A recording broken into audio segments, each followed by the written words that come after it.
We respectfully acknowledge that this podcast was recorded on the unceded ancestral lands of the Lheidli First Nation, on whose land we live, work, and play.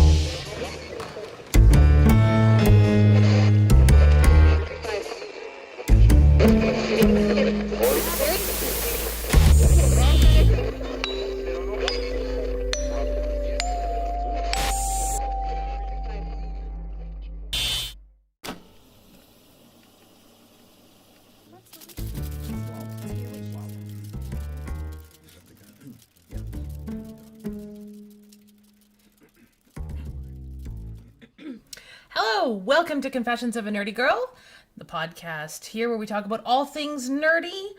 I'm your host, Pam Muir, and on today's episode, we are exploring what is next for nerds. We've seen a great rise in acceptance over the last 20 or so years, but is this something that we can expect to continue? Should we continue to include ourselves in mainstream media, or should we just let things kind of continue as they are and see what happens? Let's explore. Tonight's guest is Jim Mills. He is a local artist by night and a cleaner by day. Please join me in welcoming Jim. Hey everyone, thanks for inviting me. Pleasure to have you here, Jim. So why don't you tell the audience a little bit about yourself? Sure, well as Pam mentioned, I work a day job as a cleaner at the hospital here in Prince George. And then by night I get to indulge in my creative fantasies, which involve a lot of writing, editing, and acting. Currently I'm working on a television pilot and editing a student film. Sounds like you're keeping yourself busy. Yes. So as you know, we talk about a lot of things nerdy on this show, so tell me, do you consider yourself a nerd? Oh, absolutely. I have been a nerd since I first started playing on my sister's Super Nintendo. Ah, the Super Nintendo, good console. Yep. That's where my first love came. I had a lot of Legend of Zelda, Link to the Past, which is That's a good game. one of my favorites. Donkey Kong Country, that was another one. ActRaiser, which you wouldn't expect a game that has like a side-scrolling segment and a town-building thing to work, but it does. Yeah, the SNES is a good game, a good console. My first game on that was Super Mario World. Ooh, I had that too. That's so good. That is such a good one. I think the classics. Yeah, and then I eventually moved on to, what did I have next? It was the GameCube. I had Double Dash on that. There's some games on there I never got the chance to play. Oh, Mario Party. I had Mario Party 6, which was really good. I had a party game, SpongeBob SquarePants. Lights, Camera, Pants. That would have been entertaining. Yep. And I was also there for one of my first cultural events, which was the launch of the Wii. Oh. Yep. I remember being in the lineup to buy it like 4 a.m. Oof, that's dedication. Yeah. When did it come out? It was like 2007? That's a good question. I kind of lost track after. It's been a long time. I lost track after the Nintendo 64. It shows you how old I am. Yeah. I think I would have been like 10 or 15. This is some murky 5-year period in there. But yeah, 5 years of darkness. 5 years of darkness. Yeah, and then that was the last Nintendo console I owned, and then I had a PlayStation 4, and then I finally moved on to the PC. Oh. So I'm nerding up over there. That's true. It's true. I have some PC games, but primarily Xbox. I do have a Switch, though. Ooh. Yes, I broke down and finally bought a Switch, mainly because I wanted to play Breath of the Wild. It's worth it. It does look like a lot of fun. It is. Smash Bros. I don't own a Switch. I've played on it, and it was mainly to play Smash Bros. That's also fun when you can figure out the controls. Yeah. Man, I remember. That was one of my childhood memories, was growing up with Melee on the GameCube, which was like my favorite for a long time, like 15 years. I loved it because it was so fast paced. It was so buggy and janky at times because I think it was developed in like a year. Oh, that was another GameCube game I had, which was Simpsons Hit and Run. I never had a GameCube, so I'm not familiar with all of them. Yeah, it was mind blowing. Because like I said, I owned a Wii for a while and I was used to the graphics, and then you go and play on like an Xbox or a PlayStation console, and like, whoa, Yeah. like watching Dead Space for the first time. Like, oh, look at all the details on the suit. It's like, meanwhile, the Wii is just like one texture for someone's costume. Yep, that's true. Yeah. There's been a lot of evolution of Yes. video games over the years. Yep. Other than video games, do you have any particular genres, superheroes? Ooh, I really enjoy British comedy. That was something I grew up with a lot. And it was mainly because my stepdad, who was an Irishman, introduced me to it. And growing up, I used to have a full box set of Mr. Bean. Good times, as well as all the episodes of Fawlty Towers on VHS. Ooh. Yep. I eventually got it. I got a box set on DVD, but sadly, I don't have a DVD player anymore. Oh. Yeah. Certain consoles will play DVDs. I think the PS4 does. Yeah. But yeah, it was. And Monty Python, that was the other one. Yes. Yeah. I remember growing up with those ones. I was terrified of rabbits for years after watching Monty Python and the Holy Grail when I was 5. I believed that rabbits were killers for years because of that scene. Yes. I'm certain they're like omnivores. Probably. Probably. But I don't think they'd actually come up and try and attack you like they did in Monty Python. I think that was the spoof. But 5-year-old me did not recognize the difference. 5-year-old me was terrified of quicksand for the longest time. And that's because of the live-action Jungle Book movie that was released in like 1994. And I was 2 years old, to give you context. And watching someone sink into quicksand for the first time just stuck with me for so long. I literally would go to the library and ask for books on quicksand. Or I'd be with my mom on a car ride to like one of the Great Lakes. Like, okay, we have to make sure there's no quicksand. Well, it's a legit fear. Yeah. You ever seen Princess Bride? Yes. There's lightning sand. Not quick about it. It's like, shoo, you're gone. Yeah. Luckily, you can just float on it, and then you're usually fine. Yeah. Surprisingly, the lightning scene didn't freak me out in Princess Bride. I think it was, for me, I think it was like I think it was a boar. Oh, the rodents of unusual size. The rodents of unusual size. That's the one. Yeah. Don't get me to do the acronym because I cannot remember it off the top of my head. Yeah. We got some good classics on that. But now with nerds being kind of more mainstream, we've had a lot more events happen here in Prince George and just even locally within like the most 8 hours drive that it is. Do you think that we're in a good position where we can just kind of coast? Or do you think we should continue to increase our mainstream presence? I think it's one of those things that doesn't need to be forced because we are in the age of instant communication. So like whatever attempts there are to stamp out a nerd, quote unquote, people are always just going to have hobbies. Like you're always going to have people who play board games. Like I used to play board games with a guy who had 3 shelves full of them. No, I'm doing a mental note because I think I have about 3 shelves of board games at home. Well, see, and I can't stop that, right? Yeah, people are always going to have their hobbies, and you need something when you have to get home from work, right? Or your social battery is drained as it is for some nerds, and you just want to unwind and do something. Yeah, that'll be interesting to see if we continue to maintain this level of. Yeah. I want to say notoriety, but that's not the word I'm looking for. Independence. Acceptance. Yeah. Freedom. Yes, Yeah. where nerd is no longer slung as an insult. Mm-hmm. That was what I grew up with. Yeah. Yeah. When I grew up in an elementary school for people with disabilities. So I can understand the stigma, and I was, as a kid, particularly like hyper obsessed with video games. That was my nerd thing growing up. I used to upset my mom because I'd tell her about Resident Evil 4, which for the longest time was a game that was kind of elusive to me, right? Yeah. You know how like some nerds, they have that one like collection piece that you can't have it. You just idolize it from far away. Mm-hmm. Right? That was Resident Evil 4 for me because I was, a good 10-year-old boy who wasn't allowed to have it. But I'd always read about it in Nintendo Power. I'd see the pictures. I'd watch the AMVs online on YouTube and I'd think, oh, it looks so cool. It's so elusive. And then, it took me like 15 years before I finally bought it on PC.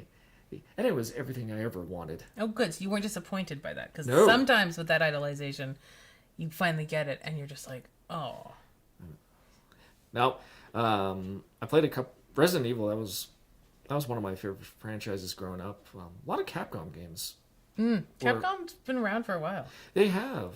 Like I grew up with Mega Man games. I had Mega Man 03 on the Game Boy. That was the first Game Boy game I ever had, and I treasure it to this day. I bought the originals on the remake, and I cannot beat them to save my life. It's very embarrassing.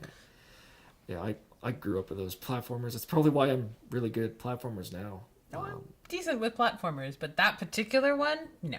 Yeah. It can be very entertaining in that It sense, is. especially when you look back at the progression Right? of video games and Yeah.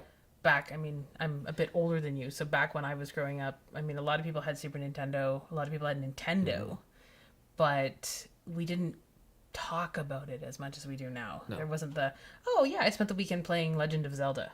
Most of us probably did, Yep. but Yeah. Well, and there's people of us who think about memorable video game moments.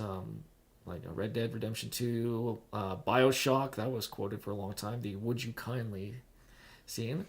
And I think there's absolutely a place for nerds to exist in that culture, particularly as prices of entertainment products keep going up and the cost of production on them keeps going up, and that just incentivizes people to really get creative and make their own things, and then in that they find kind of a grassroots community of like-minded individuals. I think we're actually going to probably see a resurgence of tabletop RPGs. I think so.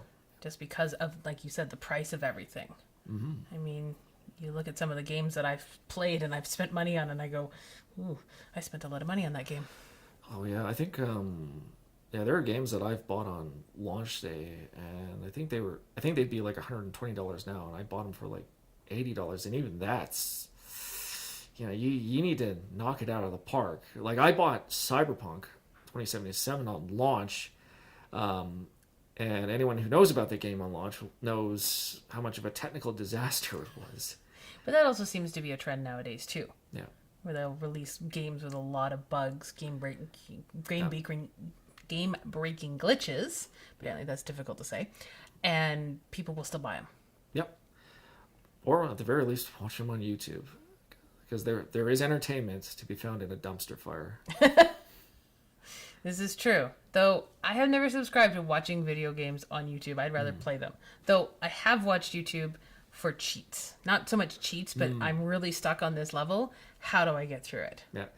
I like to, when I watch stuff on YouTube, fighting games is something I watch a lot of. Because I can't play, like, Street Fighter. Because I can't Kombat. Yeah. I can't play those games to save my life, but they are really fun to watch. Because there's a lot of character and depth you can find in them. So even if I don't play the games, I can like watch matches, I can watch people get creative combos, I can watch story modes and learn about lore. Funny fact, while we're on the subject of nerdy stuff, I got into Dragon Ball, the series, because of a fighting game, Dragon Ball Fighters. Oh. Because that game pulled me in with being so faithful to the lore and actually getting me really interested. Now, when you say you got into Dragon Ball, now which Dragon Ball are we talking about? Because there's very different iterations of the There's the a show. lot. Dragon Ball Z, the classic or the one people know the most. I've watched Super on YouTube because people will pirate episodes and throw them on there, so you have to watch them before they get taken down. So I've watched entire series that way. I've watched a little bit of Dragon Ball Daima. Not great. But yeah, I really like Dragon Ball Z. My first exposure to Dragon Ball was back in the mid-90s, and it was the original Dragon Ball when Goku was still a child. That's right. Yeah, that was my first exposure to Dragon Ball, and I've kind of been hooked ever since. I haven't really watched much since Dragon Ball Z. Yeah. Got a little bit boring when they were trying to blow up a planet. Yeah, for I think 20 episodes. Yeah, the power scaling definitely goes out of whack. Just a smidge. Just a smidge. Just a smidge. Yeah, but it's a very entertaining show, and apparently they've had a lot of fun creating that show. The voice actor apparently that does the yell when Goku's powering up. I think Sean Schemmel is his name? I think so. I'd have to look.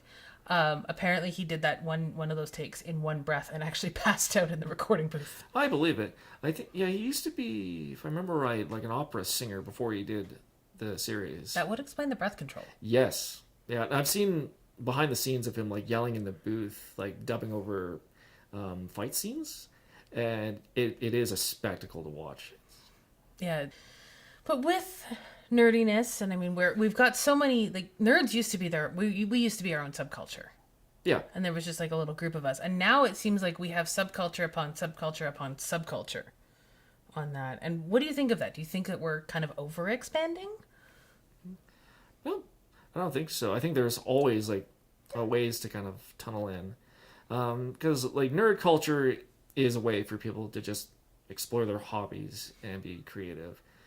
Right? Because everyone, comes from a different background or a different culture or a different religion or a different gender, and they all have a unique voice that, however they may control it, always shows up in the way they interact with other nerdy cultures. And then, yeah, it just becomes a melting pot after a while, is what I'm trying to say. Yeah. Kind of brings us all together because most nerd culture doesn't differentiate between anything. It's you're a nerd. It doesn't matter where you come from, what your background is. Yep. You will find acceptance. You will. You will become part of this like beautiful orchestra of nerds just nerding it out. Yes, and when you get us talking about the same quotes, it can be quite entertaining because some of us have the ability to speak entirely in quotes from particular genres. Yep. Oh yeah, often without thinking about it. Oh yeah, that's the beauty of it. We just don't even realize, and we'll just start quoting things back and forth. I got a plan, Arthur.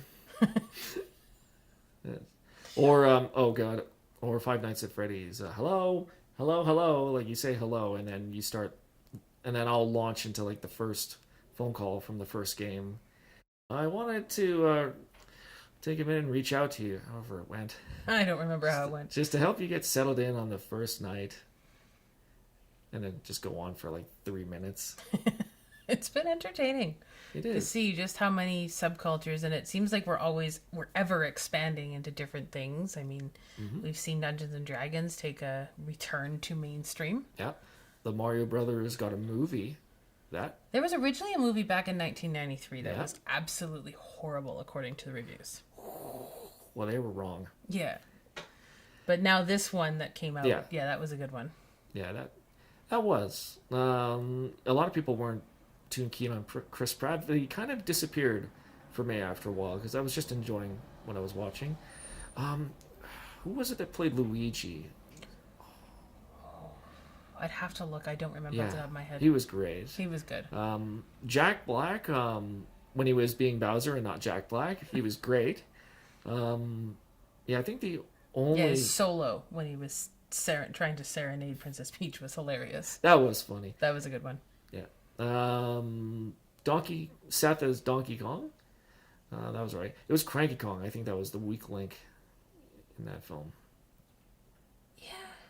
It's been a while since I've watched it. I'd have to think on that one. I think the Blue Luna probably took the show though. Yeah. Was that the one? That was the little one that looked so upbeat, but was just so doom and gloom. We're all going to die Yeah. here. I remember that. Yeah, and just kind of took the cake because you think of Luna as this very happy character. I'm waiting for a Super Smash Brothers movie to come out. That would be interesting. That would be. 'Cause it's... It could go either way, though. It could either go really, really good, or it could go really, really bad. I mean, Yeah, I know with Smash Bros, they've tried to change directors because it was Masahiro Sakurai who is like the father of Super Smash Bros. Yeah. And they tried to do it with a different person, and it just doesn't work without him. And hopefully he's alive long enough and he can get involved. Well, we'll see. Yeah. We'll see what's going to happen. There'll be a lot of changes, I'm sure, within the movie industry over the next few years on that. Yeah, it's going to be a lot of make your own stuff and collab with people who have a passion. Yes, which can work really great for independent filmmakers. Yes, I absolutely. think it'll work really good. If there was a subset of nerd culture that isn't getting enough attention, what would you say it is?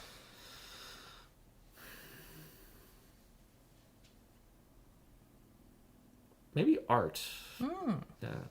Just like, as in like draw. Oh, and 2D animation. That's something that's getting left behind, and I'm not fond of that. Like I like 3D animation as much as the next person, but there is something about the kind of imperfection and roughness of 2D animation that's just beautiful to watch. Yeah, there is something to say for, especially if you went old school. Yes. Where you drew everything on paper and you literally flipped through each Yep. page. There is an art to it that is going. I think it'll be lost if we don't continue it. Yep. Or it's going to be like relearned in a completely different way. Yeah. Yeah. I think that would be really interesting. But I think you've stumbled on something because we see varying aspects of art with like our cosplay and people creating stuff like that, and now 3D printers, but we don't see a lot of the drawings Yes. anymore, or like the clay art that we used to. Yeah. Or if it is 2D art, it's like it's either the Cal Arts style that you see in shows like Gravity Falls, or like bean mouths as they call it, or it's like squash and stretch art. It's Yeah. like that's not animating. You're just squishing a part. Yeah, we haven't seen artwork like we saw with like Snow White or things like that back in the day when they drew everything by hand. There's a different technique for it. There is. That's the reason I like one particular platformer I played a long time ago called Pizza Tower. I haven't heard of that one. Like it's not an old platformer. It's like maybe 2 or 3 years old now, but it is like drawn sprite by sprite in paint. Oof. Yeah. And it's animated in like the style of old Nickelodeon shows. Okay. Yeah. And I just love the game because it's absolutely wild and relentless in its exaggeration of character poses. But yeah, that's the kind of stuff I like. Or the other one is Hollow Knight, which is drawn a lot more seriously. It looks like, I don't want to say like a Studio Ghibli film, but it's that similar level of quality. Mm-hmm. Yeah, no, I think we do need to look at art because we see, we're seeing the subsets with, all the live action shows. We're seeing the subsets with, tabletop RPGs coming back. I mean, you scroll on Instagram and there's tons of posts about buying dice for Dungeons and Dragons and boxes that you can have. Yeah. Well, more than getting people to see art, we need to get people to do art. Oh, that's a good point. And specifically do all kinds of art and all kinds of nerd stuff, because that's the kind of thing that rounds you out as a person, just being able to explore all these facets of life, even if you don't commit to it for a career or a side hustle. Like, there is value in doing it, or we wouldn't do it in the first place. Yeah, well, we talked about it in one of the previous episodes about that nerds are social chameleons, and that's part of growing up. For me, anyways, I was growing up in a time where nerds were not openly accepted, and when people called you a nerd, it was meant as an insult. It was not meant to be pleasant, and so you became this social chameleon to fit in, But Yeah. that piece, now that we've gotten this mainstream acceptance, has never changed. And so this could be exactly what it is. It's just the evolution of the nerdy social chameleon. Yeah, I think so. I know when I was growing up, I was like the only one in my class that was like really, really into nerdy stuff. And I just kind of had to keep it to myself. Mm-hmm. And it wasn't until I got to university and joined a drama club that I first really began to feel the nerdiness. Yes, and it's this weird kind of secondary acceptance. Like you feel like you're whole again. Yeah, exactly. Yeah. The acceptance. Someone has opened the door for you. Now you can walk through it. Mm-hmm. And, I mean, drama clubs are also known to be, well, we call them theater nerds. Oh, yep, absolutely. That was the first time I got into the drama club was because I watched a play. This was when I was in university at UNBC, and I watched students put on a film, and my first thought was, I could do better. So you set out to prove them wrong. Yeah. Prove yourself right that you could do better. Yep. I did prove them wrong. It took me about 5 years. Hey, that's okay. Yeah. But yeah, it was also just a lot of fun. And then I eventually got to pick up acting later on in my life. Mm-hmm. Yeah, that's something I encourage people to do is make films and edit them yourself, because you learn like a lot of nerdy things. You really do. And there's a release when you're acting, and you get to be and explore a different character. And until you actually do it, you don't really realize. I always figured that if I was ever going to star in a movie, I'd play, the hero. Right? No. I want the villain. Give me the villain. Yeah. I'll go for the psychotic villain. Oh, villains are great. There's something really special about stage acting when you've been rehearsing for however many weeks or even months, and then it's finally the first night and all the lights are on, and at that point there is no audience because you can't see them because they're behind the lights and you're being blinded. It's just true. you and this other world that you've been permitted to explore. Yeah, and you lose yourself Yeah. in the script when you become that character, and you hear the audience talking, and then the lights in the auditorium go out, and then the curtain comes up, and you are no longer you. You That's are right. somebody else. And until you've experienced it, it's hard to describe the magic that comes with that. Exactly. The first role I ever played was Lombard in And Then There Were None. Oh, okay. Yeah. I do not have anything like that under my belt. I was not courageous enough to join a drama group until I was in my early 30s. Yeah, I got in when I was 17. I remember the closest I ever got to being nervous in that performance was losing my voice in the second and third nights. Ooh. And I had to be fitted with a lapel mic because I hadn't learned to project yet, so I was just shouting my lines to be heard. Oh, the pain in your throat. Yeah. Yeah, I was in choir, so I had learned how to control and how to raise my voice using my diaphragm, so it wasn't as bad. But Yeah. I can only imagine nothing worse than getting laryngitis right before a show. That has happened to me. Ooh. Yeah, that was a little painful. Fortunately, it was a choir show, so I didn't actually have to sing too loudly. But I can only imagine. Oh, there was a time that I did. Yep. But yeah, it really hurt. Yeah. Yeah. But even with that setback, it was a great time. Yeah. I never got nervous when I started the show, but right up until when I was backstage and you're getting ready and everything, even though I'd done the show millions of times, I knew my lines inside and out. My little security blanket is I always have my script backstage, and I would literally just sit there and hold it. Didn't need to look at the lines. I knew all of them, but I would get really, really nervous right up until I walked on stage. Oh, And then it was gone. yeah. The one time I was really nervous on stage was doing an open mic night at I think it was Ospika. Okay. No, Omanika. That's what Omanika. Oh, yeah, Omanika yeah, arts, yeah. And oh God, I did some stand up about like mooses. As and it's so hard when you realize you're not as funny as you think you were, and the audience is on their phones, but you can't get off the stage. You gotta keep going through with it. Yeah, that could be hard. I mean, you could always lead with the one moose. Why isn't a moose? It's multiple moose, but if you follow English, it should be two meese.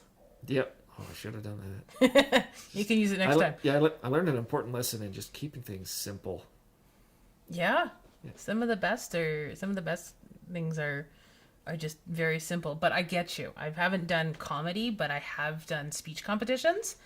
And yeah, when you are sitting there and you're getting no reaction from your jokes, it's really demoralizing when you're sitting there watching this. Yep. And then for a long time of my speech competitions, I was on Zoom. And everyone had their cameras off. So I had no audience connection whatsoever. So was I getting laughs? Was I not? I don't know. You never do. Yeah. Now then you get the opposites, which was I did a series of sketch comedy shows with some acting classmates of mine. And it's fun at first because the material is fresh and everyone's having good time, and they're not fully committed to the seriousness of what they're doing. And then, you do like 2 months of rehearsal later, and you're trying to keep up the same enthusiasm. Many months later, worrying about whether it's gonna go to pot on the day. And then you finally get on and you perform, and you get like a rousing laughter from the audience. And like, oh, that's right. We're funny. The joke landed. It landed. The acting is always fun, and filmmaking is also fun. Once it's always fun in hindsight. Like I've been working on a pilot for the last year, and we finished filming it, and it's weird because it feels so distant now. Oh, but like a month and a half ago, we're just in the trenches together, having to film, firstly, at my apartment. So you've got like 15 people cramped in this hot space. Yeah, trying to joys of filming. Trying to cut your way through the humidity. And then we had to go film at the hospital for the second day, and trying to keep things on time and not get hit by traffic.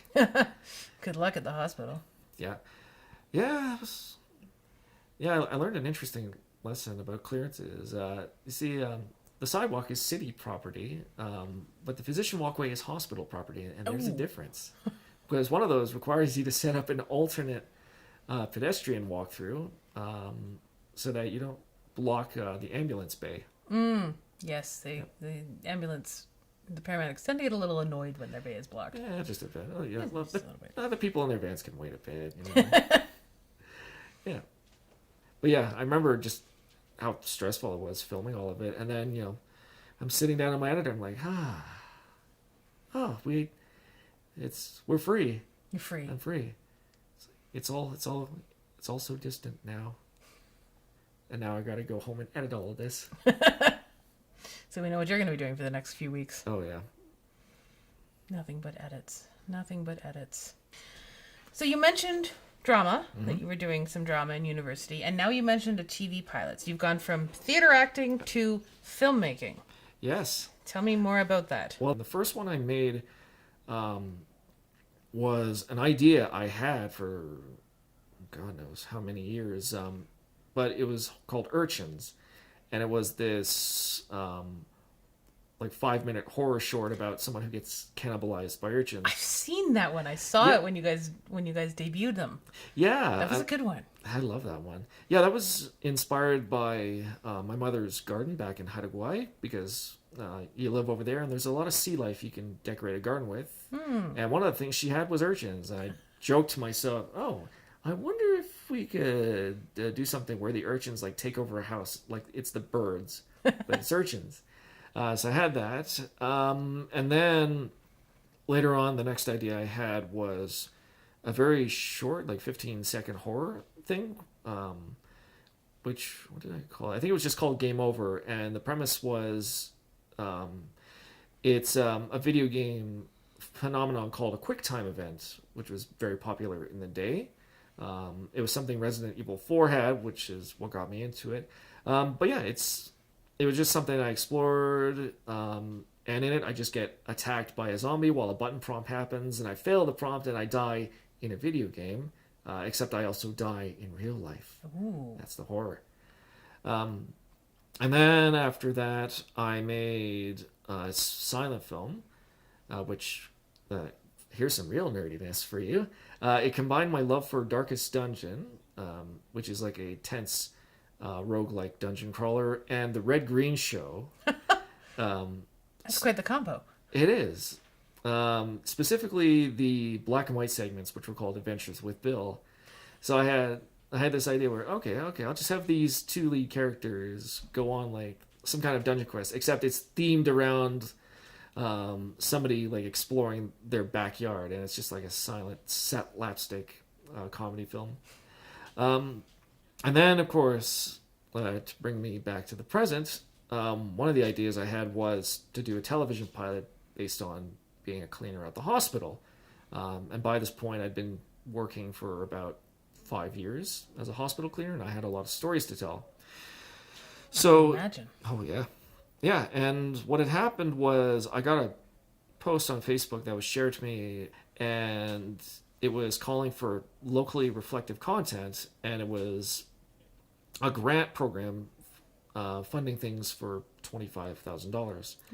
So I see this and I figure, well, I should respect them and do something. So 3 weeks I write a quick first draft of the script and I send it off, and then I forget about it for 6 months because I was being a teaching assistant.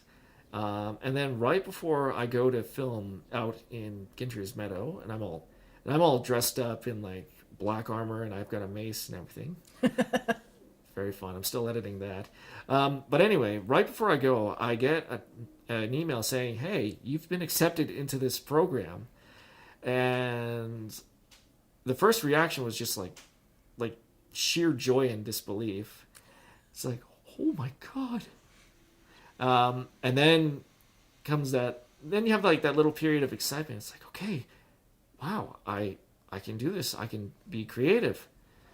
And then, once the initial excitement wears off, there is just that stressful reality, like, oh, Now the real work begins. now the work begins. Okay, now I have to make phone calls to people. Who makes phone calls these days? I know, right? Everything's all done online. Yeah, but yeah, it was months of having to make phone calls to places to get locations, to figure out props and crew. Having to plan a budget, having to keep documentation, which is not a skill I use often. It's one I had to learn. I had to learn, and some of that was to just do a table read, right? Which is not dissimilar to all of this, but it takes a lot of setup. You have to make sure things are lit correctly. Make sure everyone is gathered in the same building. They have their scripts, and they got snacks. They've got legal waivers signed, and then it took me months of editing this thing. And the first real panic attack I had was trying to work with the audio,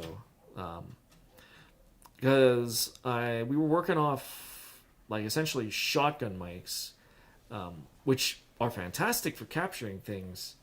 Too many things, and we didn't have like a field recorder, so I had to buy an entirely different software, and over 2 months actually train myself to edit sounds out and try to balance everything and try to deal with broadcast requirements. Yes, I know those well. Yeah. And then after that, and then came casting, which was a lot of fun. It's kind of liberating. It's a liberating feeling in a way when you've been working on a script and you've gone through about 6 drafts, and you're not sure if people are going to like it or not, and then you go to like the auditions and the callbacks, and everyone is just laughing and having a good time, and it's like, oh, they really appreciate it. They're bringing this material to life that you've like put your work into, and they're giving input that you wouldn't have even thought of. And then, of course, we finally got to filming everything, and it was the last like 2 months was a race to the finish line. It was just getting the last of our props together, me making sure we were clear to go film at all these locations, making sure everyone had scripts and they were rehearsed, and having our shooting list. And then, yeah, first day we come in, it's at my apartment. It's burning hot, but we get through it. Second day, we're at the hospital dealing with traffic, and we get through it. And then we spend 3 days in the Q3 center in a patient room that we had to decorate, or in an office that we had to decorate like a patient room. And that included renting a bed and finding a cabinet in the heart. I got that from a garage sale. Yeah, so this entire project has just been a culmination of a lot of like passion, a lot of nerdiness, and a lot of soft skills that I've built over 8 years, just indulging in what were at the time hobbies, and then finally being able to bring them to life and have other people see them on the big screen. And that ties in very well to what you've been saying about nerds. We really need to just embrace our hobbies, because look at where you've come. Yep. I remember having that kind of crossroads moment. There I am in my armchair in front of my computer just for an hour, not doing anything, just wondering, could I do this? And here we are now. Here we are now. It's been quite the journey. It has. And it's really only just starting. It's always only just starting. That's true. The journey is only ever just starting. I got one final question for you. If you were to give one piece of advice to nerds or people that are on the fence on whether or not they're nerds, what would it be? I would say I would say don't care about the question and just be a nerd, because the world is going to move on without you. So hey, if you want to be a nerd, be a nerd. Like I think about that when they talk about how the Amazon forests are losing wildlife, right? And you don't hear the birds chirping. We need the birds chirping, and that's what you are, nerds. You're birds. You are birds chirping in this beautiful symphony. I like it. Yeah. Solid advice. Well, thank you very much, Jimmy, for being here and teaching us all about nerd culture. Thank you so much. Glad to be here. Yeah. And now we head to our confessional. So let's see what Jimmy's got for us tonight.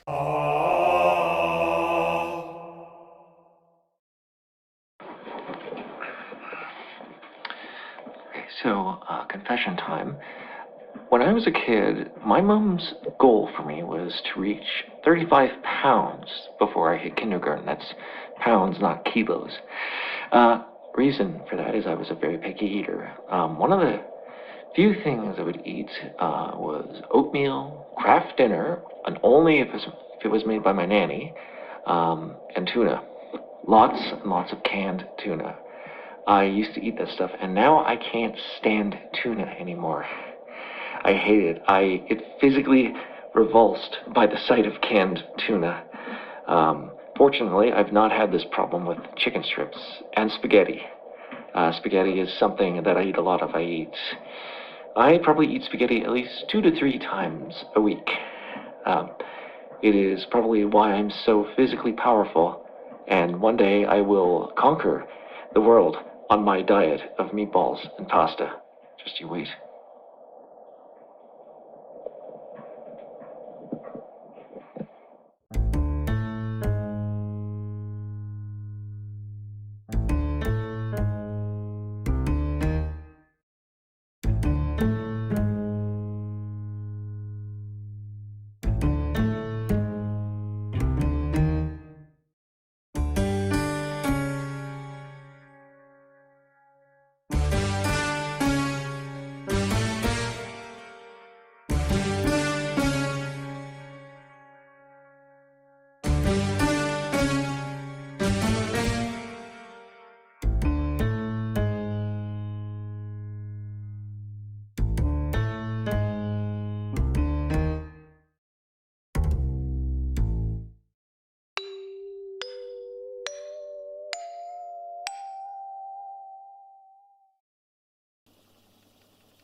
relax and zen.